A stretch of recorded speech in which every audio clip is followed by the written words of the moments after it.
Hey everyone, it's me, Arthur Kade, welcoming former American Idol winner and now successful recording artist Scotty McCreery to Behind the Velvet Rope. Make sure to check out his new single, Southern Belle, as well as a new album coming out in 2016.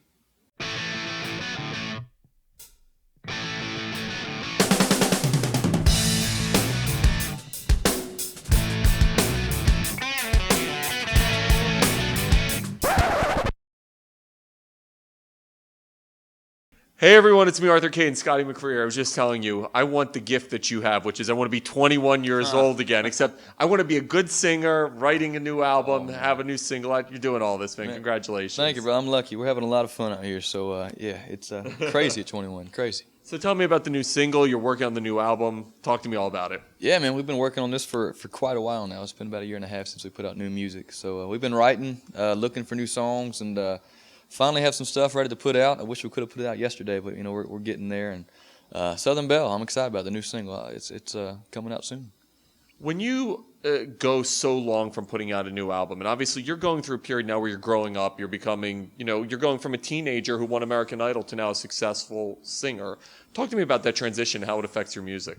Yeah, for sure. You're always learning, always growing, always learning. And, that's kind of the case with this record. I've taken everything I've learned for the last 4 or 5 years and tried to put it onto my voice on this record and my songs that I'm writing. So it's a good time, man. I'm really enjoying it. I'm enjoying writing it. I'm enjoying recording it. I'm enjoying being on the road and doing it out there too. So everything's going good, man. I'm really in a good spot. When you look at the writing of the music, I know you're co-writing on a lot of this stuff and you're still in the process of working on the album and putting it out next year. How does your voice change? And I don't mean your voice, because maybe your voice is changing as well, but how does the voice of your music change? Yeah, well, like I said, we're always trying different things, and sonically, even on this new single, I mean, it's a unique sounding song for something that I put out. I haven't put out anything like it before. So we're always changing, always growing. From 17 to 21, I mean, it's just 4 years, but those are 4 pretty big years as far as, turning 18 and then turning 21 and, high school to college and then out of college. It's a lot going on. So I've learned, and, we can sing about different things, and, it's just trying new things out there. You were in college, and now you're out of college. Talk to me about going through the college experience. You win American Idol. Millions upon millions of people know who you are. Then you decide to say, all right, I'm still going to keep making music, but I want to have kind of a normal life too. How were those college years for you? They were blessed, man, if I'm being honest. NC State, man. Another thing I want to copy you on. I would love to do something like that. Yeah, I mean, it was a blast, honestly. I would try and, not draw a lot of attention. I'd try and sit in the back of the class, but that only worked until the teacher called roll on the first day, and everybody turned around and saw it was me. But, it was fun. I got to hang out with, 4 or 5 of my buddies. We lived together for 2-3 years, and we just had a good time, man. I got the college experience. I learned, I went to class and learned, but also had the experience of being fun, being 21, going out with the guys and the girls and just having a good old time. Is it weird? I mean, was it weird being famous on campus? Like, give me some, like, 1 or 2 examples, like, just crazy stuff that might have happened. Maybe not too crazy, but crazy. Yeah, I mean, the main thing that happened a lot, in college, everybody's too cool for school, so they don't want to freak out around me. But they'll be there. We'll be in a dark classroom, and they'll try and sneak a picture, but they'll forget to turn off the flash, so it'll just go off right on top of me. I'm just like, really? It's nuts. But that happened a lot. I mean, but most of the time, NC State students, I'm from there. They just treated me like one of their own, and just let me have a good time with all of them. So that was pretty cool for me. Was there ever a point where you started thinking to yourself, like, obviously you do want a normal life. Yeah. But was there ever a point where the fame can become too much? I think this is where I'm supposed to be, so I'm just excited to be here. Every now and then, you want to get away. But that's anybody in any job, any life. You just got to get away from people and recharge the batteries. And so I'll have to go to the beach for a couple of days and just, relax and not think about the business or music or anything. And then when I come back, I'm excited about it again. I want to get back on it, start writing, start get on the road. But everybody in life, they need a couple of days here, a couple of days there, just kind of get away, recharge, and that's the same thing for the music business.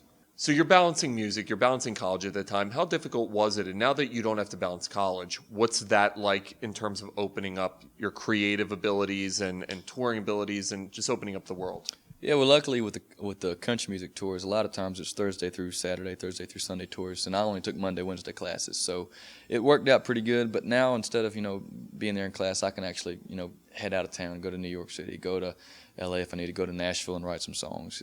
So it's opened me up there.